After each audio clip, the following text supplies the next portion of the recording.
إن الحمد لله نحمده ونستعينه ونستغفره ونعوذ بالله من شرور أنفسنا ومن سيئات أعمالنا. من يهده الله فلا مضل له ومن يضلل فلا هادي له، وأشهد أن لا إله إلا الله وحده لا شريك له، وأشهد أن محمدا عبده ورسوله.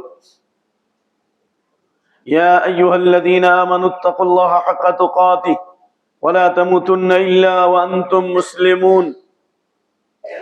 يا أيها الناس اتقوا ربكم الذي خلقكم من نفس واحدة وخلق منها زوجها وبث منهما رجالا كثيرا ونساء، واتقوا الله الذي تساءلون به والأرحام إن الله كان عليكم رقيبا. يا أيها الذين آمنوا اتقوا الله وقولوا قولا سديدا يصلح لكم أعمالكم ويغفر لكم ذنوبكم، ومن يطع الله ورسوله فقد فاز فوزا عظيما. أما بعد، فإن خير الحديث كتاب الله، وخير الهدي هدي محمد صلى الله عليه وسلم، وشر الأمور محدثاتها، وكل محدثة بدعة، وكل بدعة ضلالة، وكل ضلالة في النار. فأعوذ بالله السميع العليم من الشيطان الرجيم. واعتصموا بحبل الله جميعا ولا تفرقوا. وقال تعالى: ولا تنازعوا فتفشلوا وتذهب ريحكم واصبروا إن الله مع الصابرين.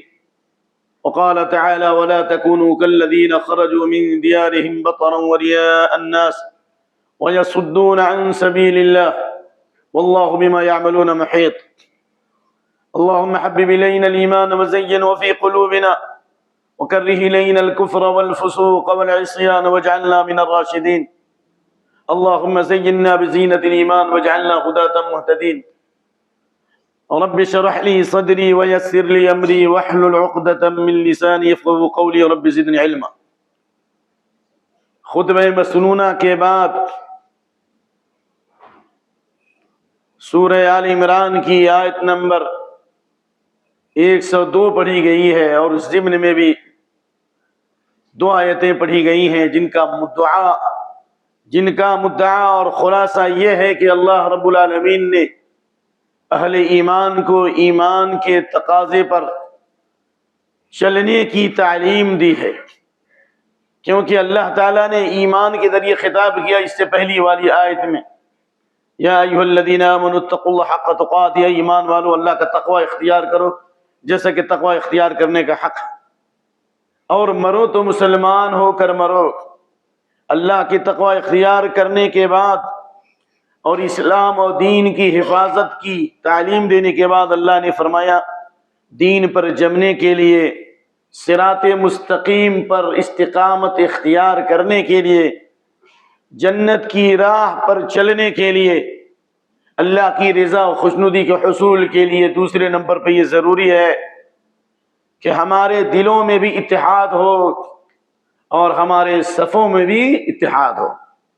سروں کو جوڑنے سے کبھی اتحاد پیدا نہ ہو سکا، نہ ہو سکتا، نہ ہو سکے گا جب تک دلوں میں اتحاد نہ ہو، اور دلوں میں اتحاد اس وقت تک نہیں آئے گا جب تک منزل ایک نہ ہو، یعنی جب تک سینٹر سے نہیں جڑیں گے اس وقت تک کبھی بھی اتحاد نہیں ہو سکتا۔ مرکز ایک ہونا چاہیے، سینٹر ایک ہونا چاہیے۔ ظاہر سی بات ہے کہ ہمیں اگر بمبئی جانا ہے تو بمبئی کے راستے پہ جائیں گے، اور بنگلور جانا ہے تو ہم نے بنگلور کی گاڑی پکڑنی ہوگی۔ اس سے معلوم ہوا کہ اسلام کی جو تعلیم وہ یہ کہ منزل ایک ہے اسلام کی، اور اس منزل میں جانے کے لیے بھی راستہ بھی ایک ہے۔ تو منزل ہماری کیا ہے؟ اللہ کی رضا، خوشنودی، جنت کا حصول۔ لیکن اس کے لیے اللہ نے راستہ کیا دیا؟ اللہ کی رسی کو پکڑو، ساری رسیوں کو چھوڑ دو۔ جتنی رسیاں ہیں تمہاری بنائی ہوئی ہے، کہیں پیر کی رسی تو کہیں بزرگ کی رسی تو کہیں خواجہ کی رسی، کہیں تعویذ اور گنڈے کی رسی، یہ مختلف رسیاں، یہ اتنے کمزور ہیں نا یہ رسیاں کہ یہ اللہ رب العالمین کے اس فرمان کی روشنی میں مثل الذین اتخذوا من دون اللہ اولیاء کمثل العنکبوت، مکڑی کے جالے سے بھی کمزور ہے۔ مکڑی کا جالا کتنا کمزور ہے؟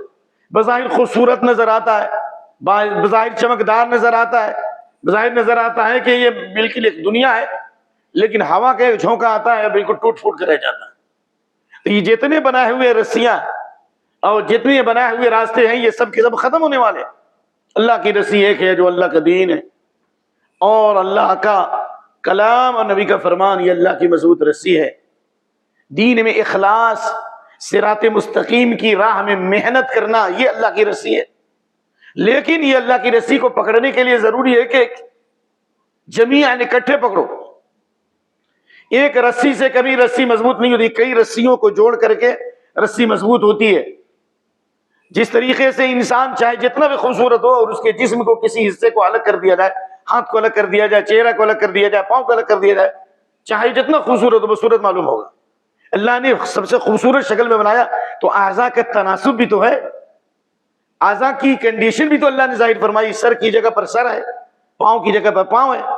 اگر سر کی جگہ پر پاؤں اور پاؤں کی جگہ سر رکھ دیا جائے تو وہ خوبصورتی نہیں رہے۔ تو اس لیے ملت کی اجتماعیت کے بغیر اسلام کی خوبصورتی اور اس کا جمال اور اس کی خوبیاں ظاہر نہیں ہو سکتی ہیں۔ اس لیے کہا جمیعاً اکٹھے، اجتماعی وجود۔ اسلام کی ہر چیز کے اندر اجتماعیت ہے، نماز کے اندر اجتماعیت، ہمارے صفوں میں اجتماعیت، زکوٰۃ کے اندر اجتماعی نظام زکوٰۃ ہے، روزے کے احکام و مسائل میں اجتماعیت ہے، یکتائیت کی تعلیم دی گئی کہ چاند دیکھ کر روزہ رکھو، چاند دیکھ کر افطار کرو۔ حج اجتماعیت کا عظیم مظہر ہے۔ اسی لیے اللہ کے نبی صلی اللہ علیہ وسلم نے ابو ہریرہ کی حدیث میں جو 3 باتیں بیان فرمائی بہت اہم ہے، جس سے اللہ راضی ہوگا۔ اور اللہ کی رضامندی یہ دنیا اور آخرت کی سب سے بڑی بھلائی ہے، بلکہ جنت سے بھی بڑی نعمت ہے، کہ جنتی جنت میں جانے کے بعد اللہ یہ بشارت دے گا کہ یا اہل الجنہ، اے جنتیوں، احل علیکم رضوانی فلا اسخط علیکم بعد ابدا، میں تم پر اپنی رضامندی کا انعام نشاور کرتا ہوں، میں تم پر اپنی رضامندی ظاہر کرتا ہوں، میں تم سے راضی ہو گیا، اللہ اکبر، اس کے بعد کبھی ناراض نہیں ہوں گا۔ تو یہ اللہ کی رضامندی بغیر اجتماعیت کے حاصل نہیں ہو سکتی۔ دلوں میں اتحاد، صفوں میں اتحاد، ہمارے اعمال میں اتحاد، ہمارے مقصد میں اتحاد، جیسا کہ آپ صلی اللہ علیہ وسلم نے فرمایا ان اللہ یرضی لکم ثلاثا ویکرہ لکم ثلاثا، 3 چیزوں سے اللہ راضی ہے تمہارے لیے، جس طرح اللہ رضیت لکم الاسلام دینا، دین کو اللہ نے تمہارے لیے پسند فرمایا، اسلام کو اللہ نے تمہارے لیے پسند فرمایا دین کی حیثیت سے، اسی طرح یرضی لکم ان تعبدوا، ایک اللہ کی خالص بندگی کرو، اس کے حق میں کسی کو شریک مت کرو، اور وَأَن تَعْتَصِمُوا بِحَبْلِ اللَّهِ جَمِيعًا، اللہ کی رسی کو مضبوطی سے پکڑو، اختلاف مت کرو۔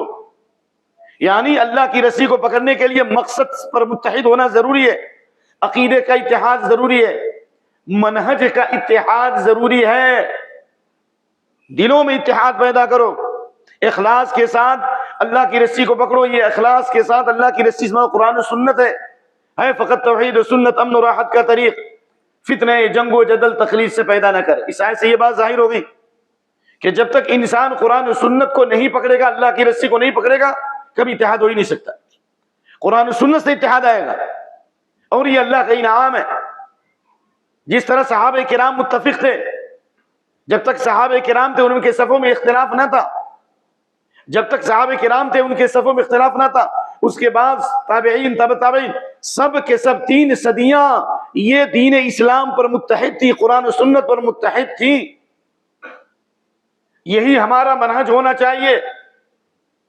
اللہ کے نبی صلی اللہ علیہ وآلہ وسلم نے 72 فرقے والی جو حدیث بتائی، بلکہ 73، جس میں 72 جہنمی ہوں گے اور 1 جنتی۔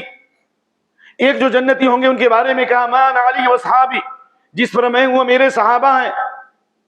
جس وقت نبی صلی اللہ علیہ وسلم تھے اور آپ کے صحابہ تھے، بستی کے نام پر، شہر کے نام پر، شخصیت کے نام پر فرقے اور جماعتیں اور گروہ بندیاں نہیں تھیں، بلکہ معاویہ بن سفیان کی حدیث میں کہا کہ ایک جماعت جو جنتی ہوگی الجماعہ، جماعت والے لوگ، یعنی جن کے دلوں میں اتحاد ہے، ایک جماعت جنتی ہوگی، کہا گیا الجماعہ۔ یہ کون لوگ ہوں گے؟ الجماع، یعنی جو اپنے مقصد کے اعتبار سے، عقیدے کے اعتبار سے، منہج اور طریقے کے اعتبار سے صحابہ کی جماعت کو فالو کرتے ہوں، صحابہ کی جماعت کی اقتداء کرتے ہوں. اس لیے اللہ کے نبی صلی اللہ علیہ وسلم نے فرمایا اللہ کی رسی کو مضبوطی سے پکڑو، اختلاف مت کرو.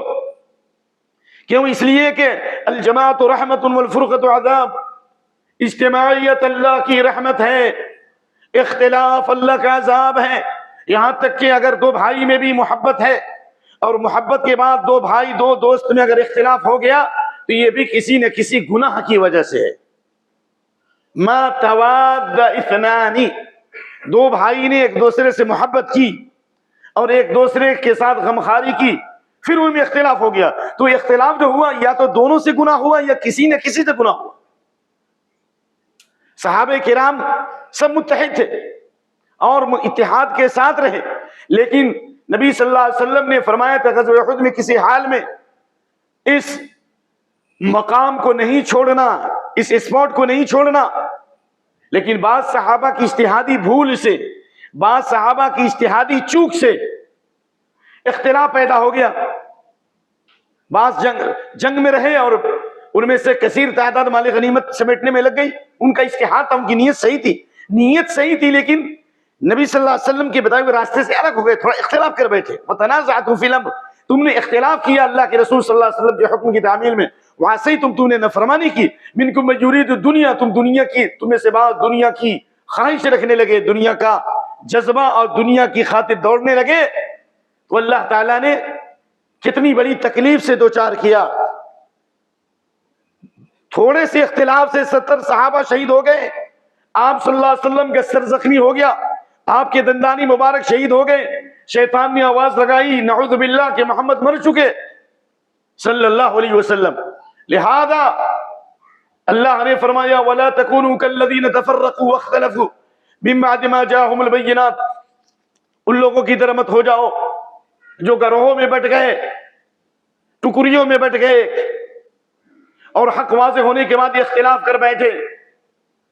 یہ حق واضح ہونے کے بعد جو اختلاف کر بیٹھے اللہ نے کہا اولئک لہم عذاب عظیم، ان کے لیے دردناک عذاب ہے. یوم تبیض وجوہ وتسود وجوہ، کتنے چہرے قیامت کے دن روشن ہوں گے اور کتنے چہرے سیاہ ہوں گے، کتنے چہرے شاداں فرحاں ہوں گے، کتنے چہرے تر و تازہ ہوں گے، اللہ کا دیدار کریں گے، اور کتنے چہرے ذلیل و خوار ہوں گے. اس آیت کی تفسیر میں حضرت عبداللہ بن عباس فرماتے ہیں تبیض وجوہ اہل سنت والائتلاف وتسود وجوہ اہل البدع والشقاق، سنت پر چلنے والے، قرآن و سنت پر چلنے والے، صحابہ کے منہج پر چلنے والے، جن کے دلوں میں اتحاد ہے، ان کے صفوں میں اتحاد ہے، ان کے چہرے روشن ہوں گے. بدعات و خرافات پر چلنے والے، جن کے دلوں میں اختلاف، ان کے صفوں میں اختلاف، ان کے چہرے سیاہ ہوں گے. تو معلوم یہ ہوا کہ اللہ تعالیٰ نے اتحاد کی علامت بتائی ہے کہ ہمارا مقصد ایک ہے تو ہمارے دلوں میں بھی اتحاد ہوگا، اور مقصد ایک ہوتے ہوئے اگر ہمارے دلوں میں اتحاد نہیں ہے، ہمارے صفوں میں اتحاد نہیں ہے، یہ اس بات کی دلیل ہے کہ ہم کہیں نہ کہیں اللہ اس کے رسول کی نافرمانی کر رہے ہیں. کیونکہ وَإِذَا تَسَابَتْ أُمَّتِي سَقَطَتْ مِنْ عَيْنِ اللَّهِ، حدیث حسن ہے بعض علماء کی تحقیق میں.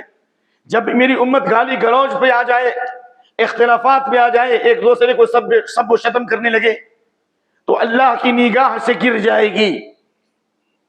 اللہ وَإِذَا تَرَكَتِ الْأَمْرَ بِالْمَعْرُوفِ وَالنَّهْيَ عَنِ الْمُنْكَرِ سَقَطَتْ مِنْ عَيْنِ اللَّهِ، بھلائی کا حکم دینا، برائی سے چھوڑنا، اگر یہ امت چھوڑ دے، اپنے مقصد کو بھول جائے تو اللہ کی نگاہ سے گر جائے گی، یعنی اللہ کی ناراضگی ہوگی.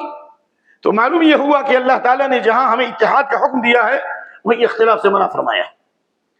وَلَا تَنَازَعُوا، کہا کہ اختلاف مت کرو ورنہ فَتَفْشَلُوا، تم ڈھیلے پڑ جاؤ گے، کمزور پڑ جاؤ گے. وَتَذْهَبَ رِيحُكُمْ، تمہاری ہوائیں کیا ہوں گی؟ اکھڑ جائیں گی.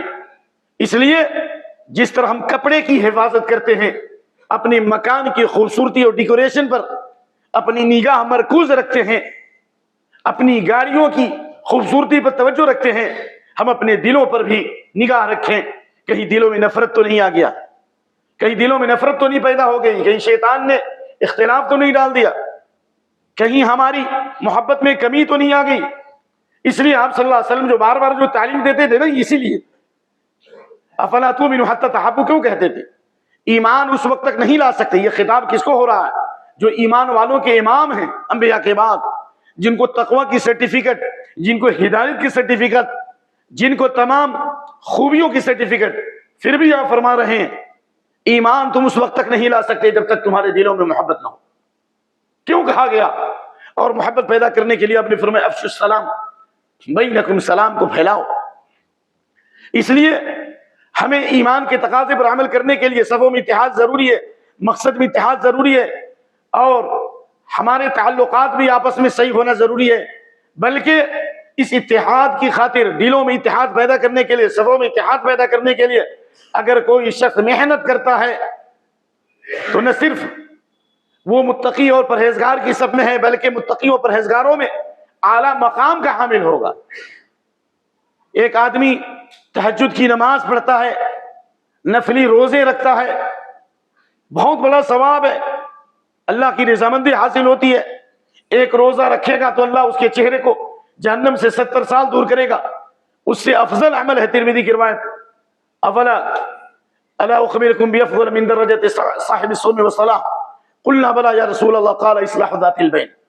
آپس میں صلح کراؤ، جھگڑوں کو ختم کراؤ، میاں بیوی کے اختلاف کو ختم کرو، بھائی بھائی کے اختلاف کو ختم کرو، زمین کے تنازعات کو ختم کرو، اپنے مسائل کو شیطانی فتنوں کی جگہ پر مت لے جاؤ، شریعت کی روشنی میں اپنے فیصلے حل کرو. یہ عظیم ترین عمل ہے، یہ عظیم قوت ہے.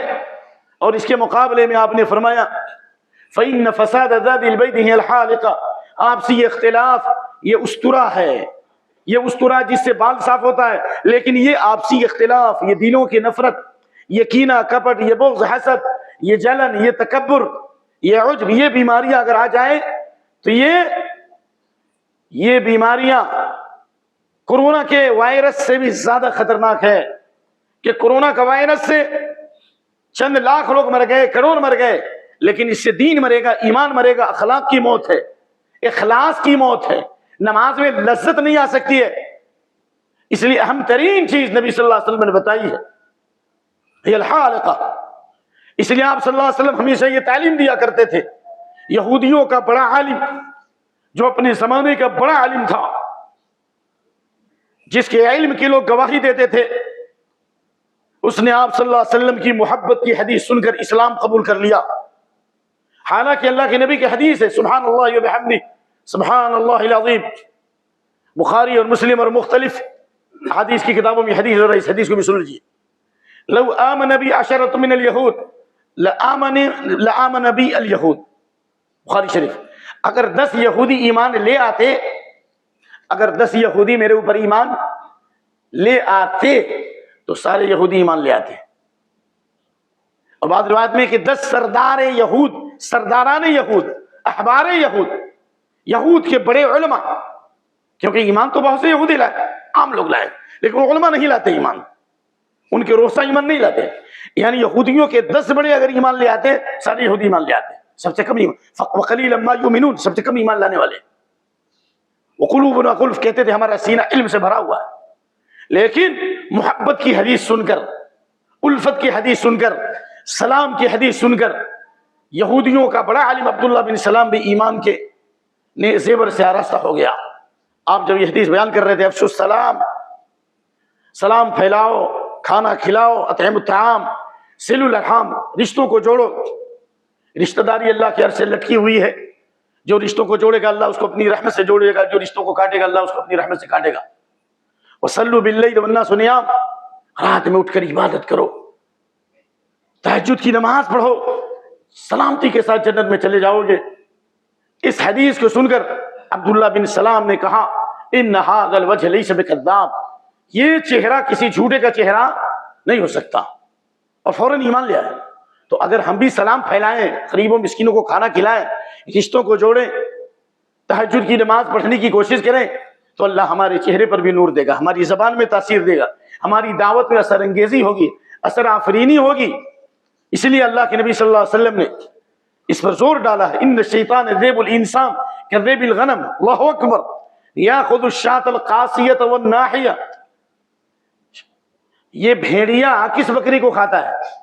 بھیڑیا اس بکری کو کھاتا ہے جو ریوڑ سے بھاگ جائے یا الگ ہو جائے، کہے کہ نہیں میں جماعت کے ساتھ نہیں رہتی، تو آہستہ بھیڑیا آتا ہے اس کو پکڑ لیتا ہے.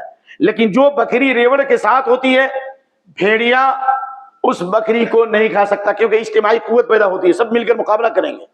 تو جو جماعت کے ساتھ رہتا ہے، اجتماعیت کے ساتھ رہتا ہے، اس پر شیطان کا حملہ نہیں ہو سکتا، اگر ہوگا بھی تو کامیاب نہیں ہو سکتا، شیطان ناکام ہو جائیں گے. اس لیے آپ نے فعلیکم بالجماع، اجتماعیت کے ساتھ رہو. اجتماعیت کا مطلب شرک و بدعت پر اجتماعیت نہیں ہے، قرآن و سنت کی بنیاد پر اجتماعیت کے ساتھ رہو. علیکم بالجماع والعامہ، عامۃ الناس کے ساتھ رہو. المؤمن الذي يخالط الناس ويصبر على اذاهم خير من المؤمن الذي لا يخالط الناس ولا يصبر على اذاهم. جو مومن لوگوں کے ساتھ میل جول کر کے رہے، ان کی تکلیفوں پر صبر کرے، یہ بہتر ہے اس آدمی سے جو تنہائی کی زندگی اختیار کرے. وَإِنَّمَا تُحِبُّونَ فِي الْفُرْقَةِ وَإِنَّ مِمَّا تُحِبُّونَ خَيْرٌ. حضرت ابن عباس، حضرت ابن مسعود کہا کرتے تھے تنہائی کی عبادت سے افضل ہے کہ تم جماعت کے ساتھ رہو، جماعتی زندگی گزارو. اللہ اکبر. اس لیے آپ نے فرمایا کہ وہ مومن بہتر ہے جو لوگوں کے ساتھ میل جول کر کے رہے. اسی طریقے سے آپ صلی اللہ علیہ وسلم نے آنے والے فتنوں کے بارے میں کہا جو مسلم شریف کی حدیث ہے حجۃ الوداع میں. غور کیجئے اس پر. موحدین سے شیطان اتنی آسانی سے شرک نہیں کرا سکتا.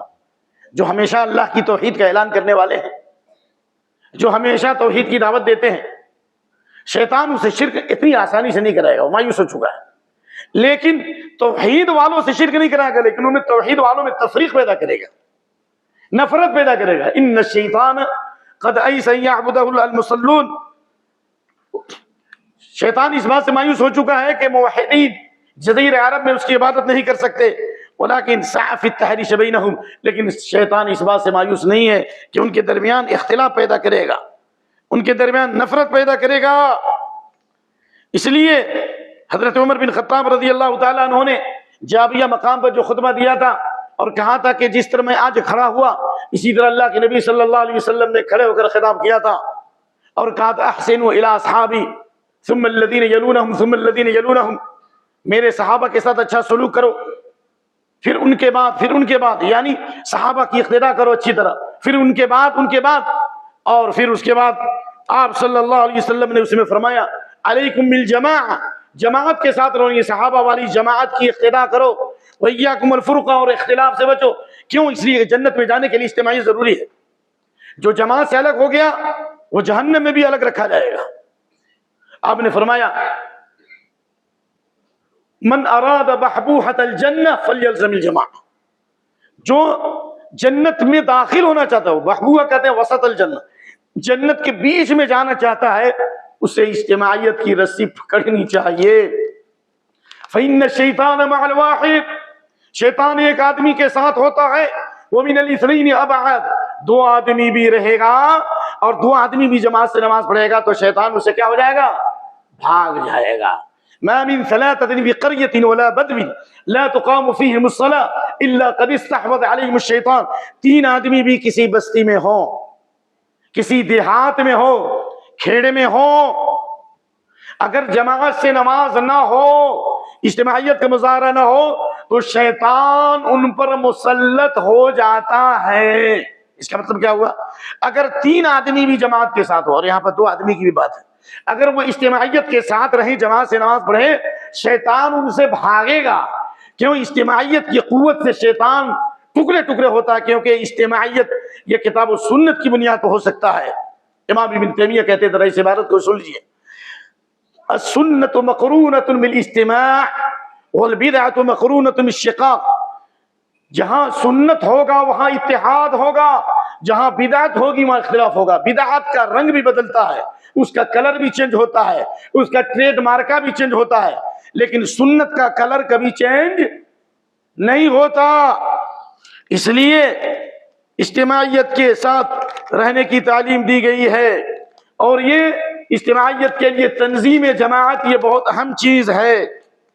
کیونکہ نظم کہتے ہیں نظم اللولو، جس طرح لڑی کو موتیوں کے اندر سجاتے ہیں یا لڑی کے اندر موتیاں کو سجائی جاتی ہے تو کتنا خوبصورت معلوم ہوتا ہے. اسی طریقے سے ہی اگر ہم مل کے رہیں گے تو مل کے رہنا اور ایک اہم مقصد کے لیے کوشش کرنا، یہ تنظیم ہے، یہ ہماری خوبصورتی ظاہر ہوگی.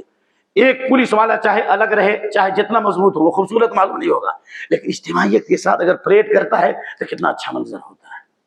شہد کو دیکھیے نا، جس کو اللہ نے شفا کہا، ایک شہد میں کوئی خوبصورتی نظر نہیں آتی، لیکن تمام شہد کی مکھیاں مل کر چھتا بناتی ہیں، کتنا خوبصورت معلوم ہوتا ہے.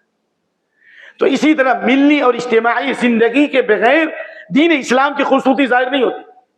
بغیر سنت کی اقتداء کے ملت کا وجود نہیں ہو سکتا.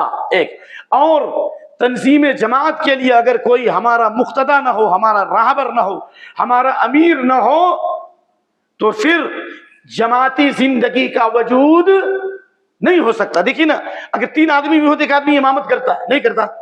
3 آدمی بھی نکلتے ہیں سفر میں تو آپ ماشاءاللہ امیر بناتے کہ نہیں بناتے؟ اذا خرج ثلاثة فليؤمر واحد. گھر کے اندر سب لوگ ہیں لیکن کوئی نہ کوئی ذمہ دار نہیں ہوتا. اسکول اور کالج میں ایک پرنسپل یا اس کے اندر ذمہ دار نہیں ہوتے. تو اسی طریقے سے جماعتی نظم کو قائم رکھنے کے لیے امیر کا ہونا ضروری ہے اور امیر کی اطاعت ضروری ہے. اور امیر کی اطاعت کا مطلب السمع والطاعہ، سننا بھی اور اس کی اطاعت کرنا. تو اللہ کے نبی صلی اللہ علیہ وسلم نے جو خطبہ دیا تھا، بہت مشہور خطبہ، ایسا لگا کہ یہ آخری نصیحت، آپ دنیا سے جا رہے ہیں. اس طرح نصیحت، لوگ رو پڑے، آنکھیں بہہ پڑی، دل دہل گئے، ایسا لگا گویا نبی صلی اللہ علیہ وسلم دنیا سے جانے والے. کہا یا رسول اللہ کأن هذه موعظة مودع، یہ موعظة مودع، یہ آخری نصیحت جیسی معلوم ہوتی ہے، آپ ہمیں وصیت کیجیے. تو آپ نے کیا کہا؟ اوصیکم بتقوی اللہ، میں اللہ کے تقوی کی وصیت کرتا ہوں. والسمع والطاعہ، اور اللہ کے تقوی کے بعد ذمہ دار کی بات سنو اور اس کی کیا کرو؟ اطاعت کرو. اوصیکم بتقوی اللہ. اور اسی لیے آپ حضرت ابن مسعود نے اس آیت کی تفسیر کی. اللہ کی رسی سے کیا مراد ہے؟ قرآن کو ہم سمجھیں گے یا صحابہ؟ ظاہر صحابہ زیادہ سمجھتے ہیں. کہا علیکم بالطاعۃ والجماعۃ فإنہما حبل اللہ، فإنہما حبل اللہ الذی امر اللہ بہما. ذمہ دار کی بات سنو اور اس کی اطاعت کرو، یہ اللہ کی رسی ہے. یعنی اللہ کی رسی قرآن سنت بھی ہے، اور حق اور بھلائی کی راہ پر گامزن کرنے کے لیے جو ذمہ دار ہے، امیر ہے، اس کی بات ماننا بھی ایک رسی ہے کہ اللہ اس کے ذریعے بڑے فتنوں سے، مصیبتوں سے اور بلاؤں سے بچائے گا. اس لیے جو بخاری مسلم کی جو حدیث ہے، من یطع الامیر فقد اطاعنی ومن یعص الامیر فقد عصانی، جس اس حدیث میں آپ نے یہ فرمایا من اطاعنی فقد اطاع اللہ، پہلا جس نے میری اطاعت کی اس نے اللہ کی اطاعت کی. ومن عصانی فقد عصى اللہ، جس نے میری نافرمانی کی اس نے اللہ کی نافرمانی کی. اس کے بعد کیا فرمایا؟ من یطع الامیر فقد اطاعنی، جس نے امیر کی اطاعت کی اس نے میری اطاعت کی، اور جس نے امیر کی نافرمانی کی اس نے میری نافرمانی کی. یہاں تک کہ اسلام یہ بھی کہتا ہے ظالم و جابر بادشاہ بھی ہو، سیکون علی فیکم رجال قلوبهم قلوب الشیاطین فی جسمان انسان، آخری زمانے میں ایسے حکمراں ہوں گے جو جسمانی اعتبار سے انسان ہوں گے لیکن ان کے دل شیطان ہوں گے. یہ حدیث مسلم شریف کتاب الامارہ میں. پھر بھی صحابہ نے کہا کہ ہم ان کے خلاف بغاوت کریں گے. کہا لا تسمع وتطير للامیر وان خدمانك وجلد ظهرك، ایسے امیر اور حاکم کی بات مانو اگرچہ تمہارے پیٹھ پر کوڑے برسائیں اور تمہارے مالے کو لے لیں. اور کر لیجیے آپ. تو یہاں اسلامی حکومت نہیں، اسلامی نظام نہیں ہے. ہم اس حدیث کو اس میں فٹ نہیں کر سکتے کہ بھائی جو امیر کی اطاعت سے نکل گیا وہ اسلام سے نکل گیا. یہ حدیث بھی آپ لوگ سنے ہوں گے، من خرج من الطاعة وفارق الجماعة فمات مات میتة جاہلیہ. حدیث آپ لوگ بہت سنتے ہیں، جو امیر کی اطاعت سے نکل گیا اور مر گیا تو جاہلیت میں مت مرے گا. یہ اس امیر کے لیے جو حاکم ہو، جو قاضی ہو، جو بادشاہ وقت ہو، یہ بے شک ہے، لیکن اس کا یہ بھی مطلب نہیں ہے کہ ہم منمانی زندگی گزاریں، ہمارا کوئی ذمہ دار نہ ہو. اللہ کے نبی صلی اللہ علیہ وسلم علاقہ وائز ذمہ دار بناتے تھے کہ نہیں بناتے تھے؟ آپ بولو بھائی. عثمان بن ابی العاص طائف کے گورنر تھے، انہوں نے کہا مجھے امام بنا دیجیے. آپ نے کہا کہ تم ان کا امام ہے، تم ان کا امیر ہے. آپ نے علاقہ وائز ذمہ دار بنایا. آپ صلی اللہ علیہ وسلم سالار متعین کرتے تھے کہ نہیں کرتے تھے؟ اس لیے کبار علماء کا فتویٰ ہے کہ جہاں مسلمان اقلیت میں ہو وہاں بھی اگر ان کا ذمہ دار ہے تو ان کی بات کا ماننا ضروری، حق کی بنیاد پر. گناہ ہمیں ان کی بات نہیں مانی جائے گی. اور یاد رکھیے اگر یہ مسجد کے ایک پلر اور ہوگا، 3 پلر ہے، یہ 3 پلر کو ہٹا دیا جائے مسجد گر جائے گی۔ اسی طرح سے جماعت کی تنظیم کے 4 پلرز، یہ 4 پلر سے اگر نہیں ہوگا تو اتحاد نہیں ہو سکتا، تنظیم قائم نہیں ہو سکتی۔ نمبر 1، آپسی اتحاد رکھیے، محبت کے ساتھ رہیے۔ نمبر 2، الترابط، ایک دوسرے سے تعلقات رکھیے، زیارت کیجیے، ایک دوسرے کی خبرگیری کیجیے۔ من عاد مریضا، اس کے لیے ضروری پہلا تو یہ کہ ہمارا مقصد ایک ہے، ہم جھگڑوں سے اختلاف سے دور رہیں گے۔ دوسرا یہ کہ ہم ایک دوسرے سے رابطے میں رہیں، رابطو کے معنی ہے کہ رابطے میں رہو، تعلقات کو بڑھاؤ۔ اس لیے ایک دوسرے کی زیارت کیجیے، ٹیلی فون سے، موبائل سے ملیے، ضروری ہے تنظیم کے لیے، تنظیم جماعت کے لیے ضروری ہے زیارت کرنا۔ جب ایک آدمی کاروبار کے لیے امریکہ جا سکتا ہے، چائنا جا سکتا ہے، میڈ ان جاپان جا سکتا ہے، ملت کے لیے ہم اپنے بھائیوں سے ملنے کے لیے کبھی کیوں نہیں جا سکتے؟ آخر کون اس حدیث پہ عمل کرے گا میرے دوست؟ کون اس حدیث پہ عمل کرے گا؟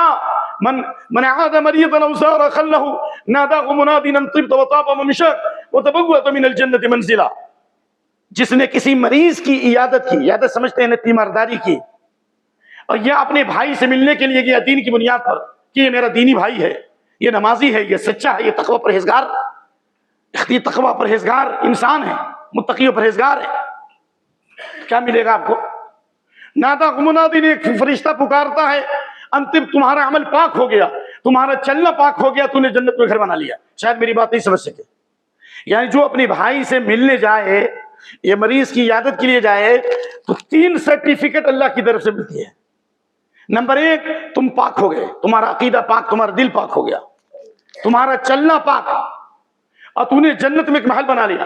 یعنی اس آپسی رضامندی سے اور ملاقات سے دلوں کی صفائی ہوگی، اور اس کی برکت سے موت کی سختی سے بچیں گے۔ اپنے بھائیوں سے ملنے کے لیے جائیں، دین کی بنیاد پر ایک دوسرے سے رابطہ رکھیں، تعلقات نہیں جا سکتے موبائل سے بات کریں۔ قرآن یہ ثابت کرتا ہے کہ جو لوگ پاک ہو گئے، موت کے وقت فرشتے ان کو سلام کریں گے، اور موت کے وقت انہیں جنت کی بشارت دی جاتی ہے، اور قیامت کے ہولناکی سے بچیں گے، قبر کے عذاب سے بچیں گے۔ میری بات سمجھ گئے نا؟ دلیل کیا ہے؟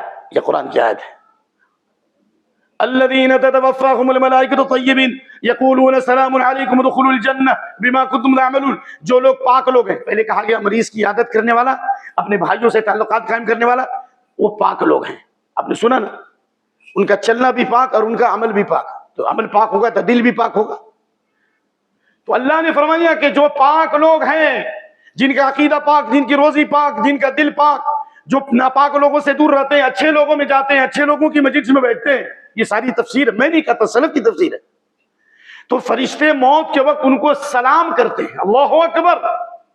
اور میں نے قرطبی پڑھی تو کہاں فرشتے کہتے ہیں کہ اللہ کی سلامتی، اللہ نے تم کو سلام بھیجا ہے، اللہ اکبر۔ کتنی بڑی فضیلت ہے دوست، کتنی بڑی فضیلت۔ کب عمل کریں گے؟ کیا آسمان کے فرشتے آئیں گے؟ کیا قبر کے مردے ہیں؟ کوشش تو کریں ہم۔ اور کہتے ہیں سلام علیکم ادخلوا الجنہ، جنت میں داخل ہو جاؤ عمل کے سبب۔ یعنی اس کا مطلب ہے کہ تمہارے جو اعمال تھے مقبول ہو گئے۔ لہذا اسی زیارت کی وجہ سے، جو مسلم شریف کی حدیث ہے، ایک بھائی دوسرے بھائی سے ملنے کے لیے گیا، بیچ راستے میں اللہ نے فرشتے کو انسانی شکل میں بھیج دیا اور کہا هل لک من نعمت تربها، کسی دنیاوی غرض سے جا رہے ہو، کسی مقصد سے جا رہے ہو؟ کہا نہ، صرف ایک مقصد ہے، وہ یہ ہے کہ میرا دینی بھائی ہے، میں اللہ کے لیے اسے محبت کرتا ہوں۔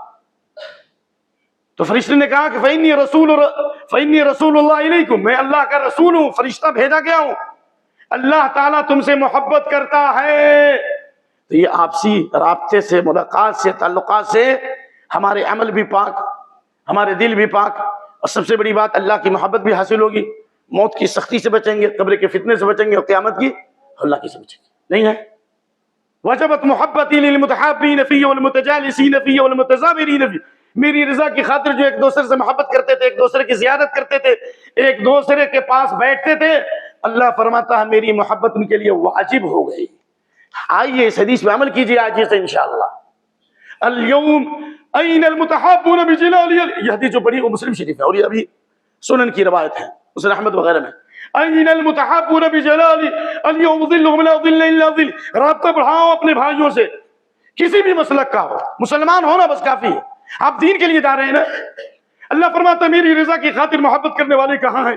میں آج ان کو اپنے سائے میں جگہ دوں گا جس نے میرے سائے کے علاوہ کوئی سایہ نہیں ہوگا.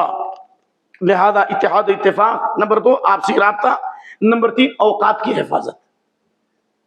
اتحاد و اتفاق، آپسی رابطہ، وقت کی حفاظت کیجیے. وقت بہت قیمتی چیز ہے. اب جانتے ہیں کہ قرآن میں اللہ نے وقت کے نام سے 2 سورت اتاری ہے، سورہ دہر، سورہ انسان. قیامت کے دن ہر چیز کا ایک سوال ہوگا. نماز کا ایک ہی سوال ہے، روزے کا ایک ہی سوال ہے، لیکن وقت کے بارے میں یہ ڈبل سوال ہونے والا. تنظیم قائم نہیں ہو سکتی جب تک وقت کی حفاظت نہ ہو، تنظیم اوقات نہ ہو. اس لیے وقت نہیں کہ بتاؤں آخری زمانے میں یہود و نصارہ کرسچن دنیا میں سب سے زیادہ پھیل جائیں گے، اس لیے کہ مسلمانوں کی خوبیاں ان میں چلی جائیں گی.